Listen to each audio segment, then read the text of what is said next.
Ich war im Zug hinein, ich bin ganz allein gesessen und die Familie ist auf der anderen Seite gesessen. Das Kind war unruhig und irgendwann sagt die Großmutter: «Jetzt bist du still, sonst hole ich hier den schwarzen Mann.» Mir fallen einfach auch auf. Es macht man sehr müde. Sehr müde. Es ist irgendwie sehr, sehr schwierig, über Rassismus zu reden in der Schweiz. Es wird verneint, aber trotzdem ist es täglich präsent. Immer dagegen zu kämpfen, immer zu sagen, ich bin doch einfach halt ein Mensch wie euch. Der Polizist war allein, ich war allein und ich habe gemerkt, es ist niemand anderes da. Und das ist ein beängstigendes Gefühl, zu merken, dass man einfach noch keine Chance hat, dass man einfach wirklich allein dort steht. No justice! No peace! Meine beiden Brüder, vor allem der eine, hat sehr, sehr darunter gelitten, dass er tagtäglich kontrolliert worden ist, grundlos, nur weil er eine andere Hautfarbe hat. Zum Teil versuche ich an den Orten, wo ich vielleicht Rassismus begegnen könnte, mich nicht aufzuhalten.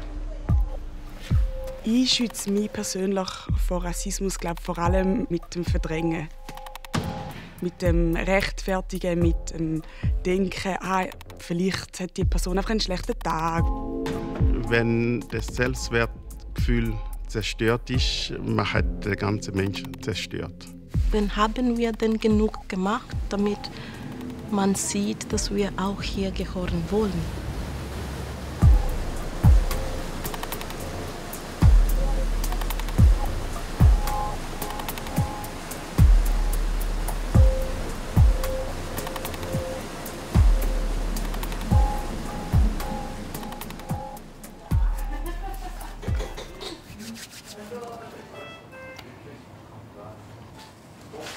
Was wird bei Ihnen operiert? Hier. Da, okay, gut. Wir tun Sie vorbereiten für die Narkose. Ja. Nachher schlafen Sie dann. Wenn Sie schlafen, fahren wir im OP-Saal rein, dann werden Sie operiert. Daniel Kora arbeitet seit 17 Jahren am Kantonsspital St. Gallen. Kommentare zu seiner Hautfarbe hört der Anästhesiepflegefachmann jeden Tag.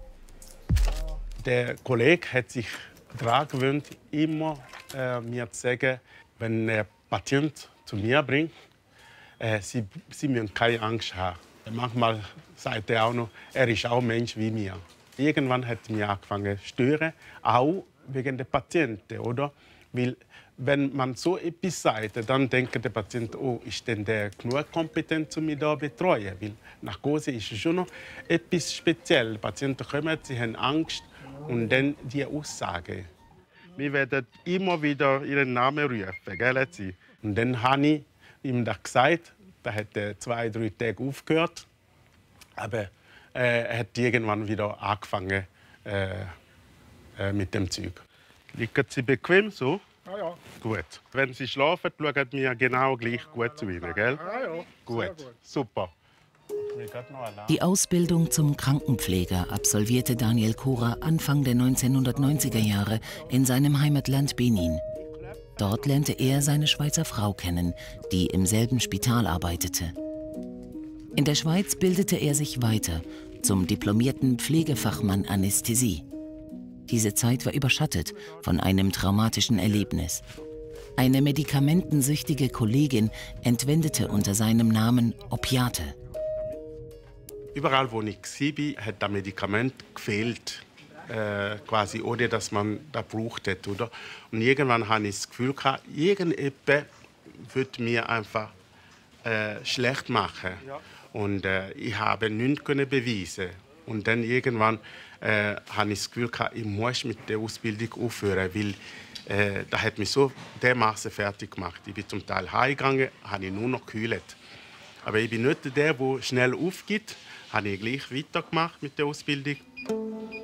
Nochmal gut schnaufen, solange sie können. Irgendwann ist es aber herausgekommen, dass die Kollegin, die süchtig ist auf die Medikamente, sich selber verraten hat. Und sie war meine Betreuerin dazu noch. Und dann hat sie mir gesagt, weißt du, Daniel, ihr Afrikaner sind sowieso alle Drogendealer. Also da kommt nicht mehr drauf an. Und das hat mich völlig fertig gemacht.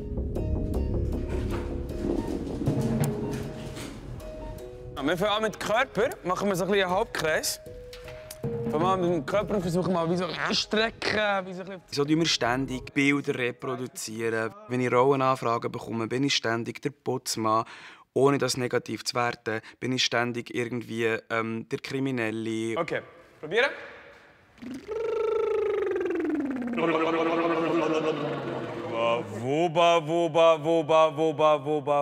Wo. Ich hatte so eine Arztspieler in einer Serie und habe schlussendlich einen Absag bekommen. Es heisst, ja, das gehe nicht. Und ich habe gemerkt, wo ich zu jung sei. Und schlussendlich war die Antwort, nein, sei jetzt unlogisch. So, ich als Arzt. Okay? Okay, wir probieren es einfach mal. Cool. All die Rollenbilder, die ich bekomme, die ganz klar auf irgendeine Schicht hinweisen und auch die Namen, die ich bekomme, sind immer ist der Mustafa, der Ali und alles und so. Ja, ich verstehe es. Ich verstehe es aus dieser Sicht, dass man sagt, ja, aber das passt, das ist ja wie logisch. Aber wir sind nicht einfach so einseitig, sondern es gibt ganz viel mehr Möglichkeiten als das. Kai Kisela gehört heute zum Ensemble des Zürcher Schauspielhauses. Er ging seinen eigenen Weg bis dahin. Real, dann Sekundarschule. Ausbildung zum Krankenpfleger, anschließend Schauspielschule in Bern und Zürich.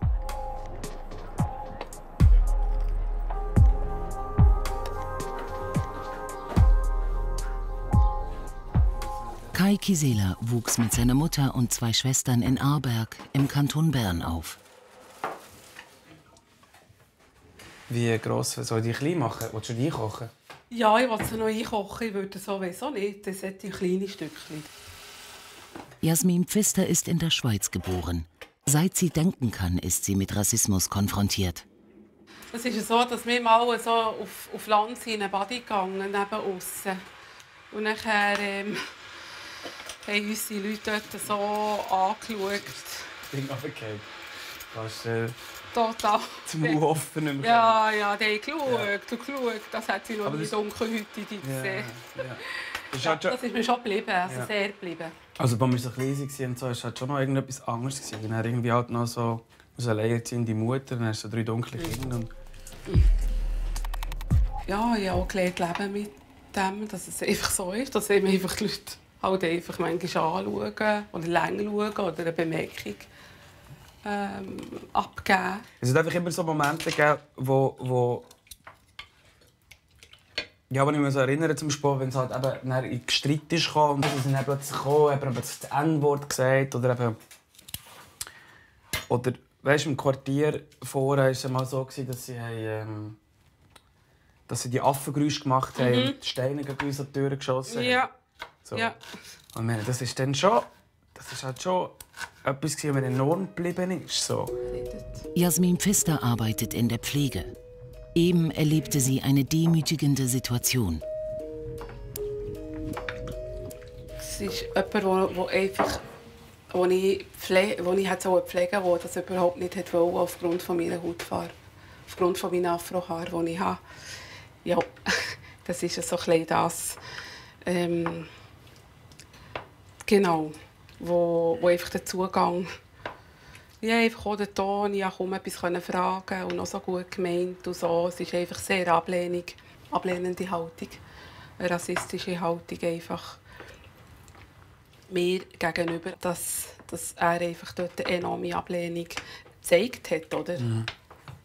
Gezeigt und gesagt. Ja, das ist halt, das ist meine Mami. Also für mich ist das wenn jemand so differenziert aufgrund von Haar oder aufgrund von das ist super traurig. Und gleichzeitig ist so, das Traurige ist noch fast, dass es mich gar nicht so richtig überrascht. Also,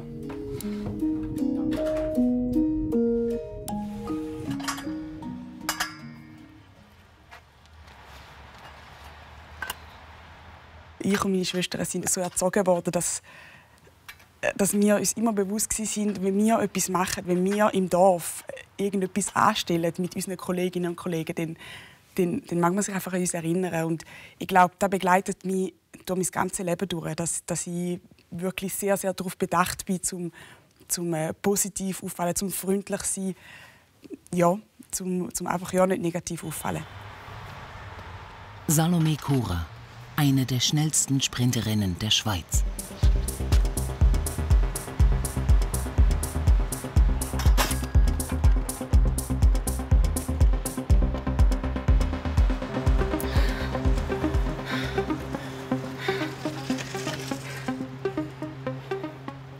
Es ist jetzt selten, dass man jemand ins Gesicht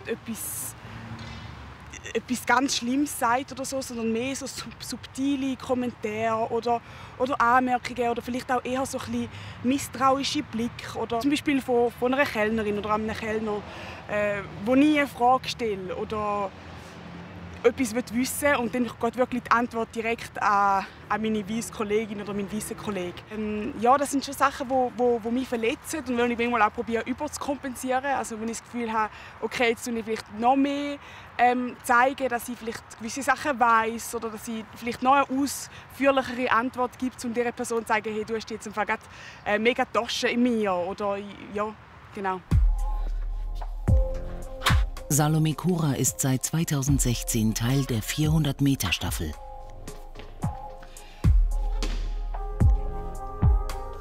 Relativ am Anfang von meiner Geschichte mit der Staffel sind wir an der WM und dann habe ich meine Tante gesehen, also meine Weisstante von mütterlicherseits.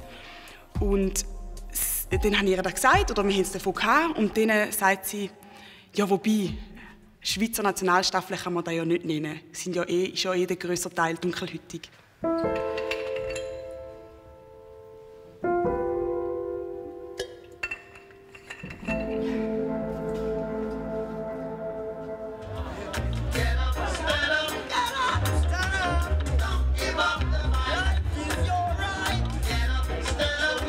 Das ist Roger Wilhelm. Er ist der verstorbene Bruder von Evelyn Wilhelm. Seine Freunde nannten ihn Nsoy. Im Sommer 2021 wurde er in Morges auf dem Bahnhof von einem Polizisten erschossen. Ein Jahr später versammeln sich hunderte Menschen in Zürich, um an ihn zu erinnern und gegen Polizeigewalt zu protestieren.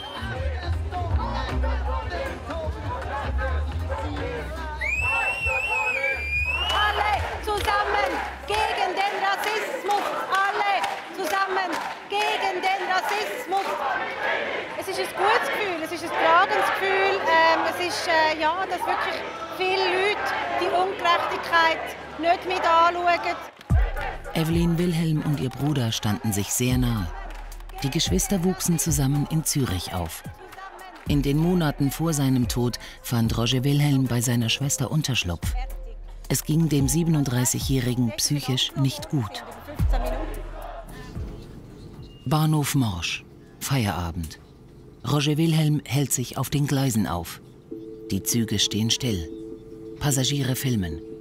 Ein Bahnmitarbeiter ruft die Regionalpolizei in Morges an. Es ist eine Person auf den Gleisen. Während des Anrufs hört man Roger Wilhelm immer wieder sagen: Geht weg! Geht weg! Knapp 3 Minuten später. Die Beamten sind vor Ort. Ein Polizist funkt, dass Roger Wilhelm ein Messer bei sich habe. Sein Kollege zieht seine Waffe.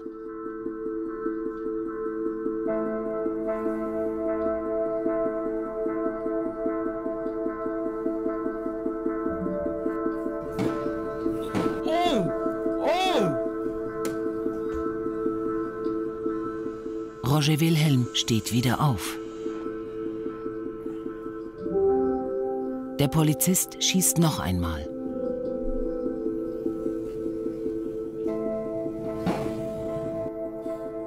Roger Wilhelm geht zu Boden, bleibt verletzt liegen.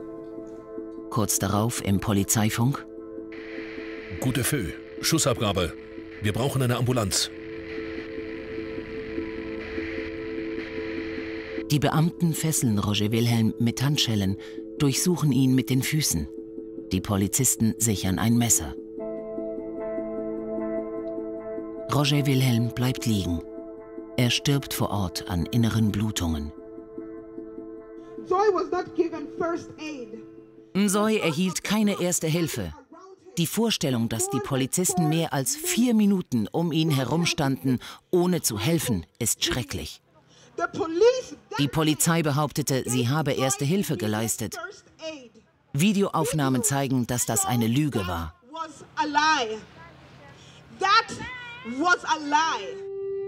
In der Medienmitteilung hieß es: Die Polizisten begannen mit einer Herzmassage, die von den Sanitätern der Ambulanz und einem Arzt eines mobilen Rettungsdienstes weitergeführt wurde. Doch das stimmt so nicht. Später korrigierte die Polizei ihre Mitteilung. Die bisherigen Ermittlungen zeigen, dass die Reanimationsversuche ungefähr 4 Minuten nach dem letzten Schuss von einem anwesenden Sanitäter durchgeführt wurden und nicht durch die Polizisten. Gerechtigkeit für Nsoy.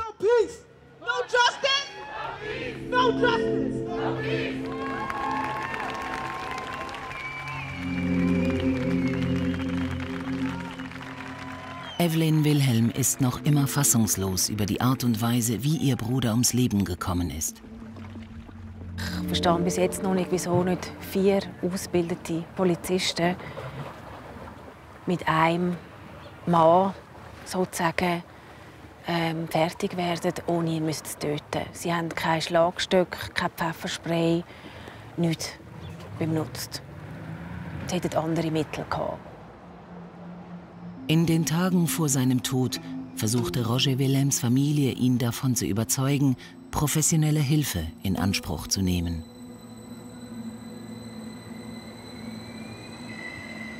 Er hat einen sehr engen Freund verloren und das hat ihn recht mitgenommen.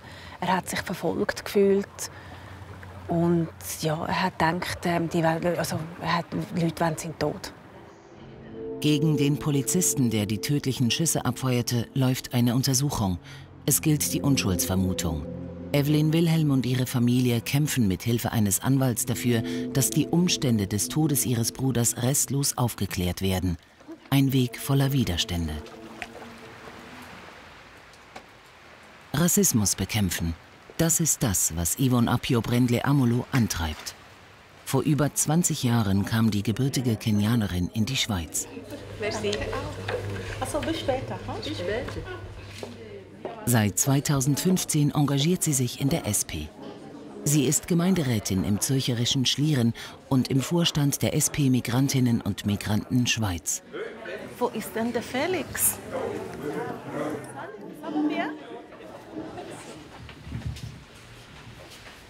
Bonjour, chers camarades. Wenn ihr das Wort ergreift, bitte macht euch irgendwie bemerkbar. Yvonne Appiah Brendley-Amolo, SP Migrantin Schweiz. Um diese Resolution geht es um die ukrainische Geflüchtete erhalten sofort den Schutzstatus S, während die meisten Geflüchtete aus Kriegsländern wie Afghanistan, Syrien oder Kamerun hier oft jahrelang mit einer vorläufigen Aufnahme der Ausweis F leben. Das muss sich ändern. So kommen wir vielleicht zur Abstimmung. Ein Saal mit rund 50 Leuten. Yvonne Appiah Brendley-Amolo ist die einzige schwarze Person.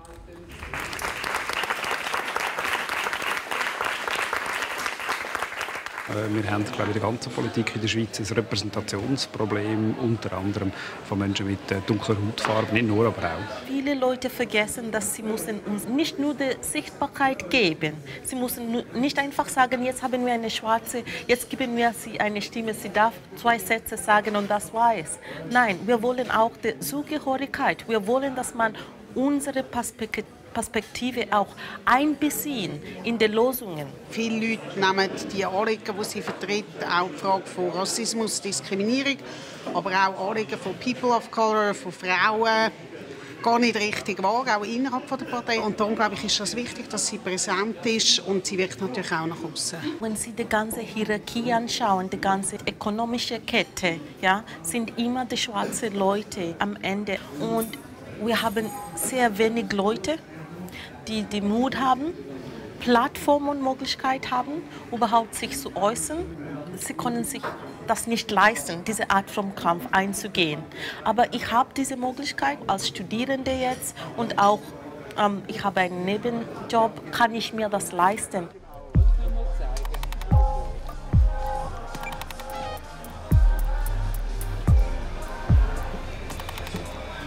sind ja da, gell? Hallo.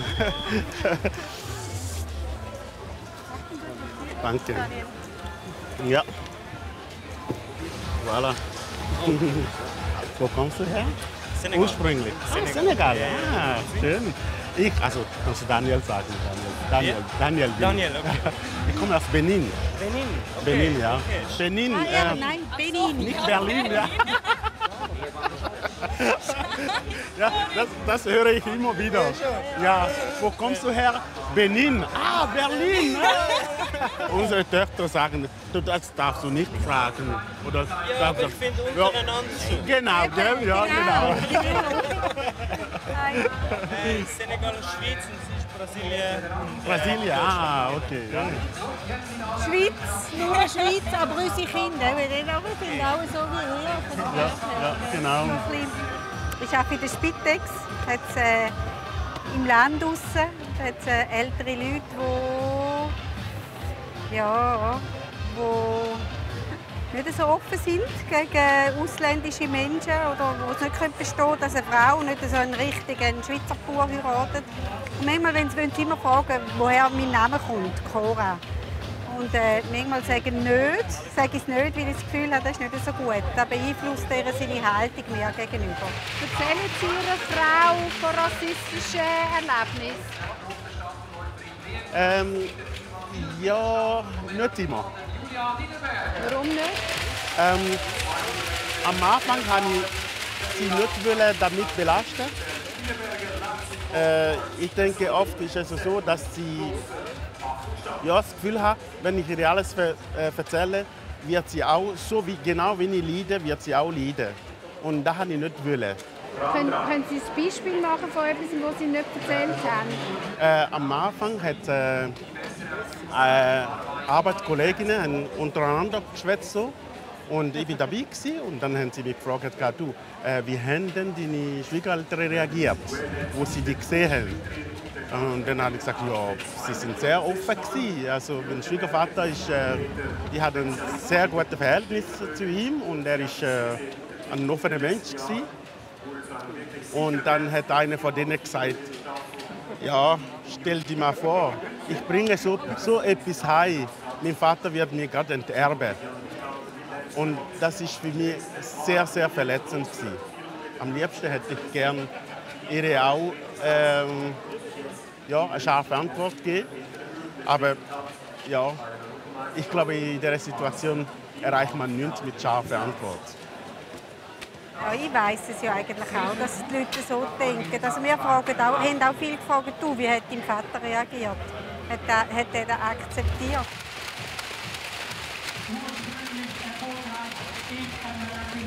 Wir sind die Eltern von Salome. Salome Cora. Okay. Ja, genau. Ja, okay. Genau. Ja. Kennst du? Ja. Ja, genau. Ja. Ja.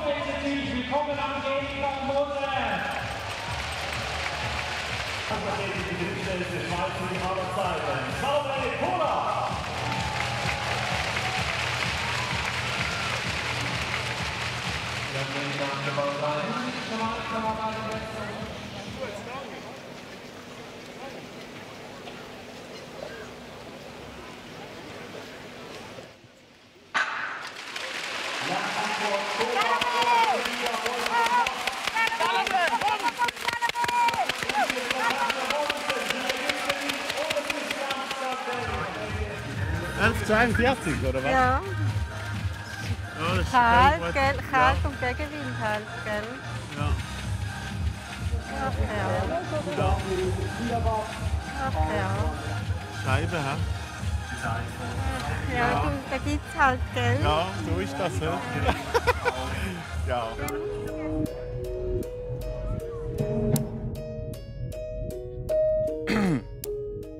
Also ich fliege Gleitschirm und bin Gleitschirmflieger, bin in einer Gondel gehockt, so einer Achtergondel. Und es waren nur Männer und es war totale Stille und niemand hat geredet. Und irgendwann hat einer von diesen Männern gesagt, von wo bist du oder von wo kommst du? Und ich habe gemerkt, okay, er redet mit mir und habe gesagt, ja, aus der Region Biel. Und dann hat er gesagt, nein, von wo kommst du?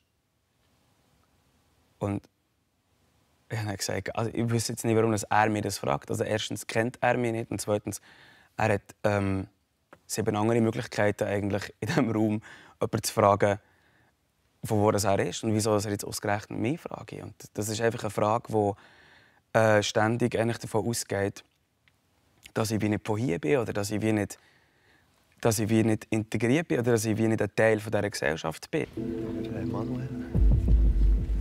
Kai Kisela und Joel Gerber sind seit der gemeinsamen Jugendzeit in Aarberg im Kanton Bern eng befreundet. Ja, das ist extrem geliebt. Meine Schwiegermutter ist Vorrettung. Ich kann mich nur noch einmal erinnern, wo wir auch eine Kontrolle war mit dem Velo, wo wir sie heimgefahren um einen Club. Und dann hat die Polizei angehalten und hat gesagt, so vom Velo absteigen und gesagt, aber ich habe das Velo geklaut. Und dann gesagt, nein, das ist mein Velo. Dann habe ich so beweisen, dass das mein Velo ist.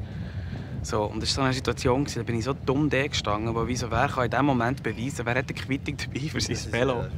Und ich kann sagen, ja, das ist mein Velo, hier, ich habe eine Quittung parat. So. Andere Situation, die wir mal mit der Polizei hatten, wo wir zusammen im Dörfli unterwegs waren. Nach dem Ausgang waren wir auch 16 oder so. Ja, 16, ich hatte das Dörfli, hat ein cooles Dörfli und wir sind im Dörfli. Ja, ein Dörfli. Und ich bin hinten drauf gehockt und dann haben wir gesehen, mal parallel die Polizei, die uns sieht. Und das war unser Dorf, also unser Hut. Wir wussten, wie wir abhauen können, wenn wir abhauen können. Dann sind wir daheim angekommen, wir zu mir pennen. Also, und haben wir schon Freude gehabt, als wir es abgehängt haben. Und dann sind sie um die Ecke gekommen, bei der Hauptstrasse, und sind zu uns gefahren und haben uns gesehen. Und dann sind sie ausgestiegen. Und sie haben nur den Kai festgehabt und festgenommen. Also in dem sind sie in die Wange gedrückt. Und nur quasi beim Kai eigentlich ist der Verdacht gewesen und ist quasi ist er als Krimineller behandelt worden. Und ich überhaupt nicht nebendran. Aber wir haben genau das Gleiche gemacht. Also ich habe völlig ausgerufen gegen sie. Völlig ausgerufen. Völlig ausgerufen. Das nicht glauben, das ist eine Frechheit, das geht nicht und so. Und schlussendlich haben sie dir noch gesagt, du sollst gehen. Sie haben gesagt, du sollst gehen, du sollst jetzt verlassen. Sie haben noch gesagt, sonst holst du einen Bus, aber du sollst jetzt gehen. Ja. So. Und du hast hier oben total verrückt, du hast sogar noch deine Hänge angeboten und hast so gesagt, sie sollen die annehmen und so. Und das ist wie so, das hat einfach, ja, das ist wie so, die sind einfach bei mir geblieben. Dort habe ich auch intuitiv als Freund, in dem Sinn bin ich einfach nicht dort geblieben. Und ich glaube, es hat geholfen, ihnen immer wieder klar zu machen, den Spiegel vorzuhalten, dass sie, was sie jetzt gemacht haben, völlige Frechheit ist. Aber in solchen Situationen habe ich gemerkt, das ist nicht nur mühsam, das ist nicht nur anstrengend, sondern das ist nicht das tiefste ungerecht. Oder ist auch so, dass es echt gefährlich werden kann, weil es nicht im Verhältnis war. In ländlichem Gebiet, der Ort, wo fast jeder sich kennt. Einfach überall. Ja, ich würde schon eine, dass ich noch ein bisschen... Danke. Salome Kura und ihre Schwestern verbrachten einen Teil ihrer Kindheit in Benin. 2006 kam die Familie in die Schweiz. Ich rein tun, gell? Ein bisschen. Ich nehme den mit raus, dann kann man da... Ja. Also. Wer braucht da alles eigentlich ein Glas? Wo tun wir nicht? Du, Papa, hast uns auch als Kind mega mitgegeben, so das Denken, dass wir wirklich uns schon ein bisschen beweisen müssen. Und eben, dass wir nicht negativ auffallen oder nicht negativ auffallen, weil eben uns behalten wir in Erinnerung. Ich glaube, ich habe immer mega fest das Gefühl, ich muss allen Ja sagen und ich muss allen recht machen. Ich habe das Gefühl, das ist so ein mein Weg. Also da, du auch. Hätte ich jetzt gerade auch gesagt, ja. Wirklich einfach immer versuchen, allen, ja, niemandem irgendwie auf die Füße zu stehen. Wisst ihr noch, wo wir eine Weile lang einfach alle Jungs aus meiner Klasse oder viele von meiner Klasse haben mir einfach Neger angerufen.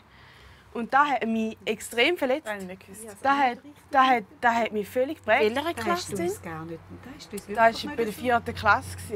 Bei der Frau? Das habe ich mega krass gefunden. Und irgendwie, also ich habe auch gar nicht recht gewusst, wie ich mich wehren soll. Es ist irgendwie auch für mich aus dem 9. rausgekommen, so helfen, wo kenne ich überhaupt ein Wort. Und okay, gut, es hat irgendetwas mit meiner Hautfarbe zu tun, es ist irgendetwas Negatives. Aber wieso beleidigst du mich aufgrund von meiner Hautfarbe? Ich bin nicht mehr rausgekommen. Alle dort, wo sie das Wort her haben, also irgendwie von einem älteren Teil oder irgendjemandem oder irgendwie so, das war es ja auch in einem negativen Zusammenhang. Also, hast du auch das Gefühl gehabt, dass wir da nicht gecheckt haben und dir nicht geholfen haben? Ich sage wirklich auch, ja, kann gut sein, dass ich dort zu dem Zeitpunkt einfach auch anschützen wollte. Du hast uns ja auch Sachen nicht erzählt, auch um uns zu schützen. Ja, es ist einfach so, wir müssen es lieber einfach selber ertragen, anstatt eine andere Person auch noch zu belasten oder zu verletzen. Ja. Alle haben Strategien entwickelt, wie sie potenziell rassistischen Situationen ausweichen. arbeiten. Das ist mir auch schon aufgefallen. Ich glaube, da haben wir uns alle schon ein bisschen angewöhnt, dass man an gewisse, oder vielleicht du, vielleicht weniger, weil eben die stören die Sachen vielleicht weniger zum Teil. Aber ich habe alle gelernt, an gewisse Events gehen wir einfach nicht mehr, weil wir wissen, hey, dort werden wir noch verletzt und das tut uns nicht gut, um nicht hinzugehen. Was für Events zum Beispiel? Ja, jetzt zum Beispiel Olma, Fasnacht etc. Ich merke, das sind einfach Orte, wo ich mich jetzt nicht mega wohl fühle.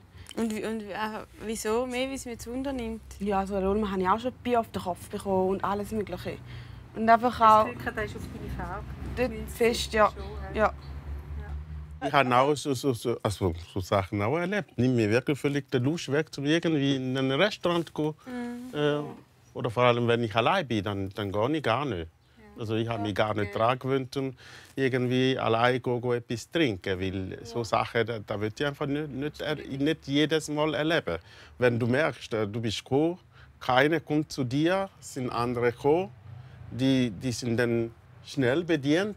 Und irgendwann trudelt einer dann zu dir und ja, das ist einfach verletzt. Letztes Jahr hat auch jemand anfangen rassistisch zu reden. Und dann habe ich wie prophylaktisch gesagt, soll ich Ihnen mal sagen, was ich für einen Mann habe.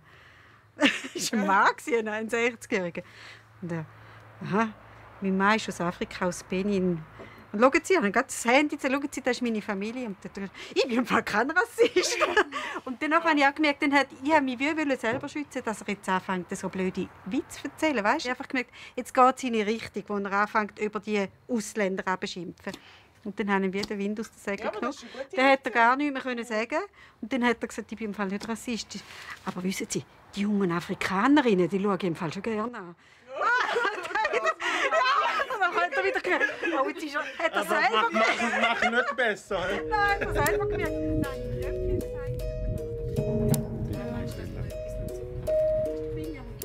gesagt. Gut. Guten Morgen miteinander. Wir sind die ganze Woche im Altersheim, in der Altersheim St. Pfühl und Weyermatt eingeteilt, unter der Leitung von Calvin Lewis sind die dort. Wir werden direkt einrücken am Morgen und auch dort wieder gehen am Abend. 1, 2, 3, 4, 5, 6, 7. Ich habe einfach gedacht, es war nicht so lange hier, wo die Männer in der Schweiz, wenn sie eine Kaderposition haben wollten, mussten sie beweisen, dass sie Militär geleistet haben oder immer noch leisten. Okay, Livio, kannst du sonst auch gerade über? Dann dachte ich, aha, das konnte auch so für Leute mit Migrationshintergrund, die in Care-Arbeit arbeiten, bei Zivilschutz, vielleicht, wenn sie auch Zivilschutzdienst leisten, dann würden sie eine bessere Chance haben für diese Stellen. Salut, Frau Martin. Natürlich kennen wir. Wie geht's? Danke, so weit gut. So weit gut? Man hat schon ihre Babys, aber... Ja. Die Yvonne ist ja mit dieser Idee auf mich zugekommen. Also sie hat sich selber darum bemüht. Und ja, ich wäre nicht auf die Idee gekommen, insbesondere Migranten anzusprechen. Ja, das ist eine super Idee. Haben wir zu wenig Leute im Zivilschutz. Wir haben keine Frauen im Zivilschutz. Das ist sowieso ein grosser Mangel. Und B, wenn dann noch jemand freiwillig will. Also ja, sofort natürlich. Das Wasser so kochen, es beruhigt mich. Ja. Es hat hier 2 Goldfische drin. Echt? Ein Orangeniger, aber der lässt sich nicht immer blicken. Sie sagt Rosen. Rosen spielen. Entscheiden, was ihr spielt. 2000 bist du gekommen, nachher 2009 bist du auf Zürich. Bist jetzt auch schon lange da, Mittlerweile habe ich wirklich durch den Zivilschutz sehr viele gute Leute kennengelernt. Man bildet so ein Netzwerk. Ja, und ich treffe Leute, die ich sonst nirgendwo in meinem Leben treffen würde, weil die machen so unterschiedliche Sachen, von was ich normalerweise mache.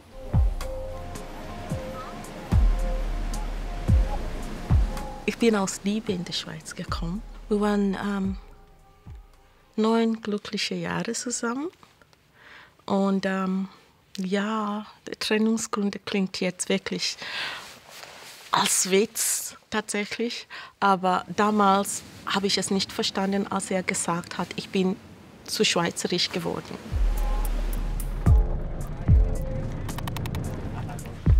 Nach 3 Jahren Ehe habe ich einfach gedacht, ich habe keine Freunde, keine Freundinnen hier. Ich fühle mich so einsam und ich komme von einer Kultur, wo wir eher mehr kommunal sind. Jeder weiß, was die andere macht. Wir sprechen mit jedem. Und hier nach 3 Jahren konnte ich nicht mal meine Nachbar und Nachbarinnen in dem gleichen Gebäude haben mir kaum Heu gesagt, wenn wir gesprochen haben, war das über die Waschküche und so weiter. Und ich dachte, irgendwie muss ich das ändern, sonst überlebe ich das nicht. Okay, was kann ich machen? Ich singe gern. Ja. Bin ich auf einem Computer, Google, Schweizer traditionelle Musik. Die erste paar Adressen, die gekommen sind, habe ich angeschrieben und es war über Jodel. Und es gab einen Herr Josef Rempfler in Appenzell. Da habe ich ihm geschrieben, Herr Rempfler, ich bin Kenianerin, ich möchte Jodel lernen. Es konnte vielleicht meine Ehe und mein Leben in der Schweiz retten. Ja. Bitte, danke schön.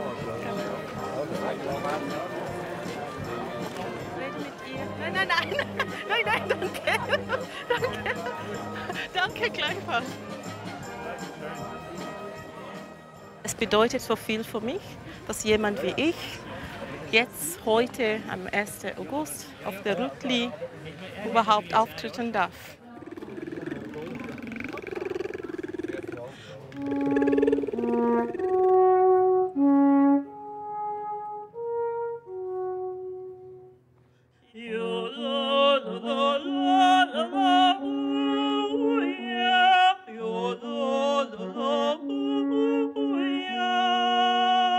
Das ist wirklich für mich eine Chance zu zeigen, wir sind ein Teil von der Gesellschaft hier in der Schweiz. Wir wollen mitmachen, mitgestalten. Ich vertrete jetzt 25% Leute hier in der Schweiz, die einen Migrationshintergrund haben, die nicht unbedingt überall, zum Beispiel in solche Orte, die Möglichkeit haben, ihre Stimme zu erheben, vertreten zu sein. Für mich ist wirklich so eine Ehre.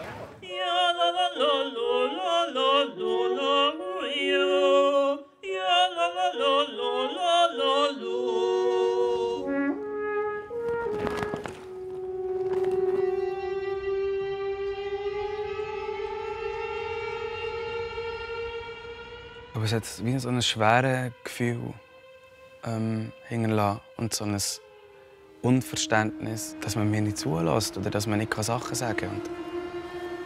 Ende September 2021 schwingt sich Kai Kisela nach einer Theaterprobe aufs Velo. Er will über Mittag ins Hallenbad schwimmen gehen. In einer Hand hält er sein Mobiltelefon, um nach dem Weg zu schauen. Plötzlich habe ich gemerkt, dass hinter mir ein Velopolizist ist gefahren. Ich habe hintergeschaut. Und der ist neben mir vorbeigefahren, ist so auf meiner Höhe, hat er abgebremst, hat mich so ganz lange angeschaut und gemustert. Und ich also dachte, okay. Und hat aber nichts gesagt, ist dann weitergefahren. Vor dem Bundesasylzentrum wartet der Polizist. Er hat mir signalisiert, dass ich so anhalte.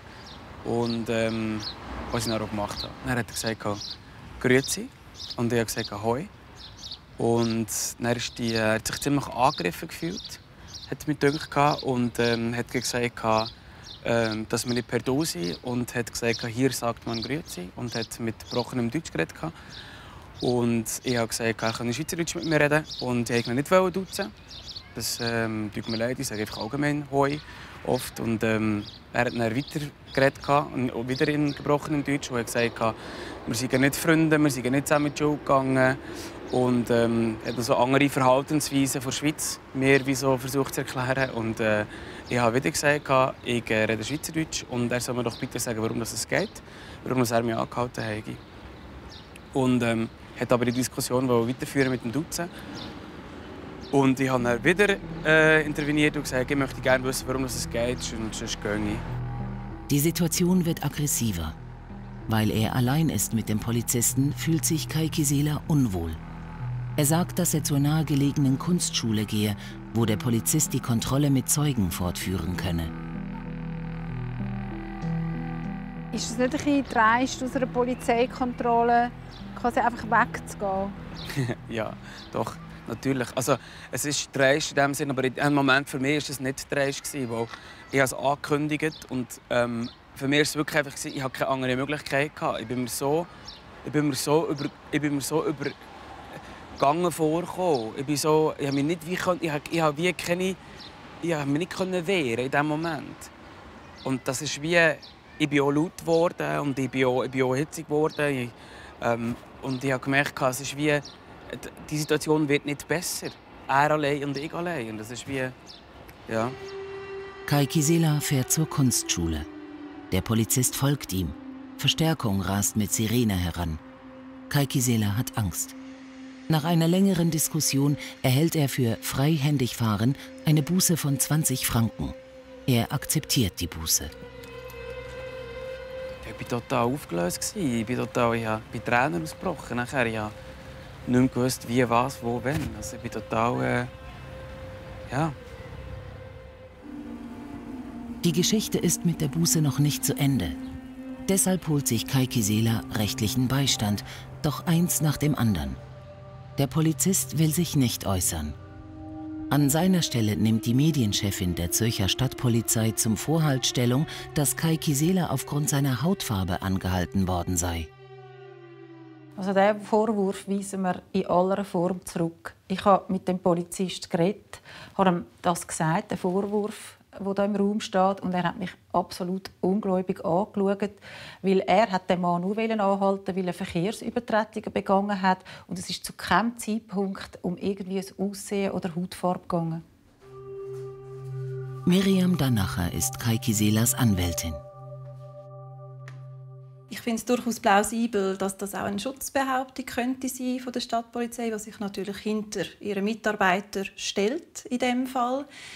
Natürlich bei einer Bejahung von dieser Frage, ob es mit seiner Hautfarbe zu tun hat, müsste das natürlich Konsequenzen haben. Da ist es natürlich einfacher für die Stadtpolizei zu sagen, der ganze Fall hat nichts mit dem Kai seiner Hautfarbe zu tun gehabt. Kai Kisela fährt zurück zum Theater. Zufällig beobachtet er, wie der gleiche Polizist, der ihn zuvor gebüßt hat, jetzt eine junge weiße Frau anhält, die freihändig Velo fährt. Nach einem kurzen Gespräch lässt der Polizist laut Kai Kisela die Frau ziehen. Ich war total sprachlos. Ich bin total, ja, ich habe wirklich gedacht, das gibt's nicht. Und wie mit Gerechtigkeit irgendwie einen Sinn gegriffen hat und ich einfach einen Ehrlichkeitsanspruch hatte, habe ich gesagt, könnt ihr bitte kommen, ich möchte gerne mal mit euch reden. Und er ist wirklich gekommen. Ich dachte, wir können das Gespräch noch mal führen. Ich habe gesagt, ja, was ich gesehen habe, wovon ich gerade Zeuge wurde. Und ich habe gesagt, genau von dem habe ich auch geredet. Dass das eine ungleiche Behandlung war. Und das ist doch nicht okay. So.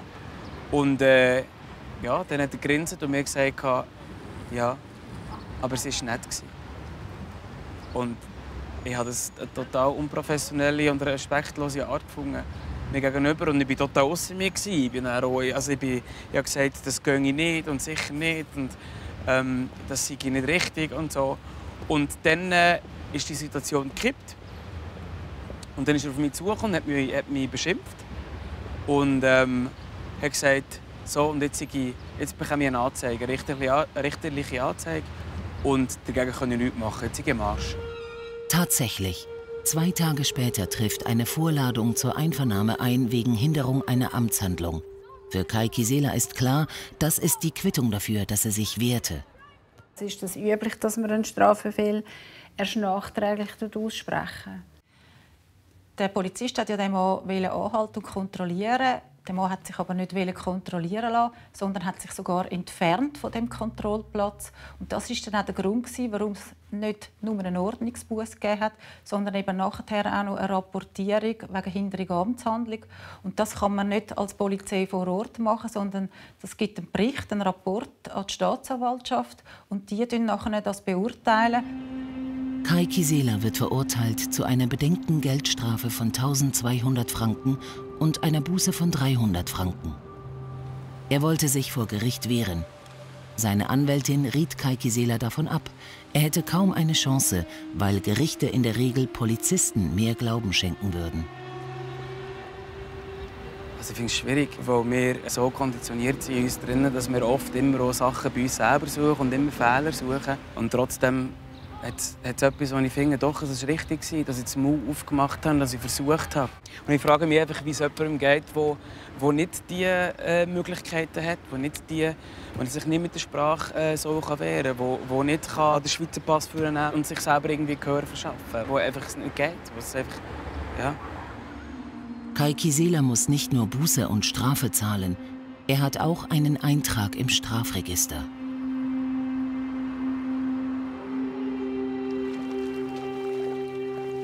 Evelyn Wilhelm. Mehr als 1,5 Jahre sind seit dem Tod ihres Bruders Roger Nsoy Wilhelm in Morsch am Bahnhof vergangen. Von Anfang an fühlte sie sich im Untersuchungsverfahren diskriminiert. Ihr Anwalt musste etwa dafür kämpfen, dass sie und ihr Bruder als Privatkläger überhaupt zugelassen wurden. Ich habe noch nie gehört von nicht-farbigen Mitmenschen, dass sie beweisen müssen, dass sie ein enges Verhältnis zu ihren Geschwistern haben. Als die Staatsanwaltschaft ihre Entscheidung traf, ihnen die Teilnahme am Verfahren als Nebenkläger zu verweigern, bin ich beinahe vom Stuhl gefallen. Das verstößt gegen das Gesetz. Wir mussten einen Rechtsbehelf einlegen. Die Staatsanwaltschaft musste zugeben, dass sie einen Fehler gemacht hatte. Vieles im Verfahren zum Tod von Roger Wilhelm sei ungewöhnlich, sagt Ludovic Tirelli. Etwa, dass die Polizisten bei der zweiten Einvernahme andere Aussagen gemacht hätten als bei der ersten. Zudem hatten sie gegenseitig Zugang zu ihren Aussagen. Die Staatsanwaltschaft sah darin kein Problem. Aber noch mehr sei stoßend.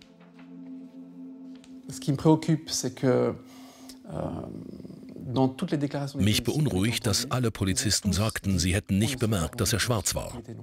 Alle. Dabei ist es doch offensichtlich. Und es ist auch offensichtlich, dass, wenn die Zentrale einen Polizisten anruft, um einen Krankenwagen zu leiten, der gerade eintrifft, dass man dann Informationen zum Gesundheitszustand haben möchte. Die einzige Information, die der Polizist am anderen Ende der Leitung mitteilt, ist, es ist ein Mann mit schwarzer Hautfarbe. Wie kann man wissen, wie man eine Person behandelt, nur weil man weiß, dass sie eine schwarze Hautfarbe hat? Das ist absurd. Das ist der Beweis dafür, dass seine Hautfarbe zu einem bestimmten Zeitpunkt ein Parameter in diesem Fall war. Die Staatsanwaltschaft will sich wegen des laufenden Verfahrens nicht äußern. Ich fühle mich total ungerecht behandelt. Von Tag 1 an. Also der Staatsanwalt ist klar auf der Seite der Polizei. Das zeigt er immer wieder. Und da die beiden auch so eng zusammenarbeiten, Polizei und Staatsanwalt, glaube ich persönlich nicht an ein faires Verfahren. Bin aber einfach total froh, habe ich einen Anwalt, der uns da hilft.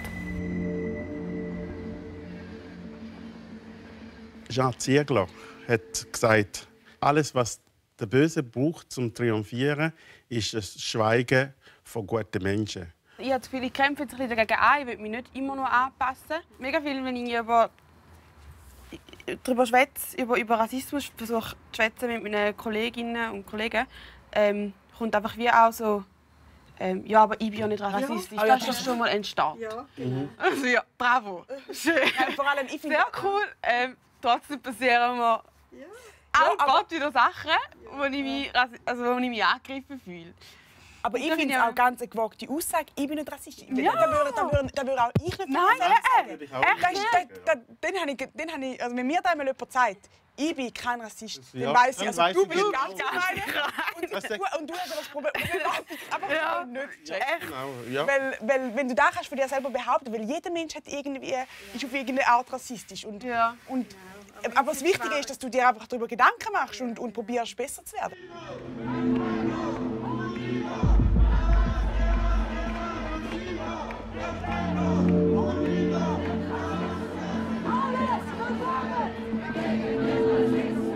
Es hat sehr viele Leute. Es ist irgendwie eine Art überwältigend. Also ja. Es ist eine Arbeit von ganz vielen Organisationen, die sich ausgezahlt hat. Also es ist jetzt nicht mehr, den Fall kann man jetzt nicht mehr unter den Teppich kehren. Die Untersuchung ist nicht abgeschlossen. Wann der Fall vor Gericht kommt, weiß Evelyn Wilhelm nicht.